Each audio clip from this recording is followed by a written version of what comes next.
بیتے ہوئے زمانے کی پیاری پیاری باتیں۔ گھروں میں خط آتے تھے اور جو لوگ پڑھنا نہیں جانتے تھے وہ ڈاکی سے خط پڑھواتے تھے۔ ڈاکیا تو گھر کا ایک فرد شمار ہوتا تھا، خط لکھ بھی دیتا تھا، پڑھ بھی دیتا تھا، اور لسی پانی پی کر سائیکل پر یہ جا وہ جا۔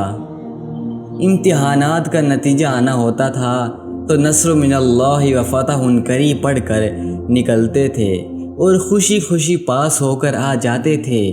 یہ وہ دور تھا جب لوگ کسی کی بات سمجھ کر اوکے نہیں بلکہ ٹھیک ہے کہا کرتے تھے۔ موت والے گھر میں سب محلے دار سچے دل سے رویا کرتے تھے اور خوشی والے گھر میں حقیقی کہکہے لگاتے تھے۔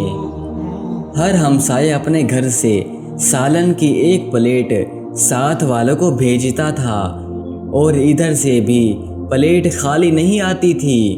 میٹھے کے 3 ہی اقسام تھیں، حلوہ، زردہ چاول اور کھیر۔ آئس کریم دکانوں سے نہیں، لکڑی کی بنی ہوئی ریڑھیوں سے ملتی تھی جو میوزک نہیں بجاتی تھیں۔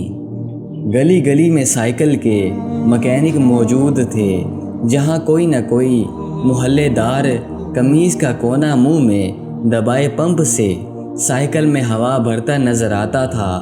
نیاز بنتی تھی تو سب سے پہلا حق بچوں کا ہوتا تھا۔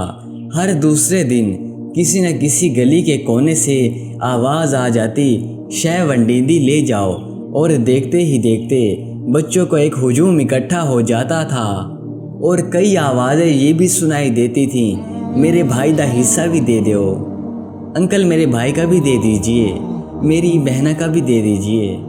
دودھ کے پیکٹ اور دکانیں تو بہت بعد میں وجود میں آئیں، پہلے تو لوگ بہانے سے دودھ لینے جاتے تھے۔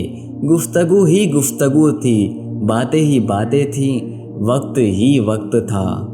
گلیوں میں چارپائی بچھی ہوئی ہیں، محلے کے بوڑھے حقے پی رہے ہیں اور پرانے بزرگوں کے واقعات بیان ہو رہے ہیں کہ میرے دادا نے یوں کیا تھا، میرے ابا نے یوں کیا تھا تو میرے دادا نے انہیں سمجھایا تھا۔ اس طرح کے واقعات۔ جن کے گھروں میں ٹی وی آ چکا تھا انہوں نے اپنے دروازے محلے کے بچوں کے لیے ہمیشہ کھلے رکھے۔ مٹی کا لیپ کی ہوئی چھت کے نیچے چلتا ہوا پنکھا سخت گرمی میں بھی ٹھنڈی ٹھنڈی ہوا دیتا تھا۔ لیکن پھر اچانک سب کچھ بدل گیا، ہم قدیم سے جدید ہو گئے۔ اب باورچی خانہ سیڑھیوں کے نیچے نہیں ہوتا، کھانا بیٹھ کر نہیں پکایا جاتا، دسترخوان شاید ہی کوئی استعمال کرتا ہو، منجن سے ٹوتھ پیسٹ تک کے سفر میں ہم نے ہر چیز بہتر سے بہتر کر لی ہے۔ لیکن پتہ نہیں کیوں اس قدر سہولتوں کے باوجود ہمیں گھر میں ایک ایسا ڈبہ ضرور رکھنا پڑتا ہے دوائیوں کا، جس میں ڈپریشن، سر درد، بلڈ پریشر، نیند اور وٹامنز کی گولیاں ہر وقت موجود ہوں۔ یہ ہمارے والدین کا زمانہ تھا جو بڑا پرسکون اور ڈپریشن سے پاک تھا۔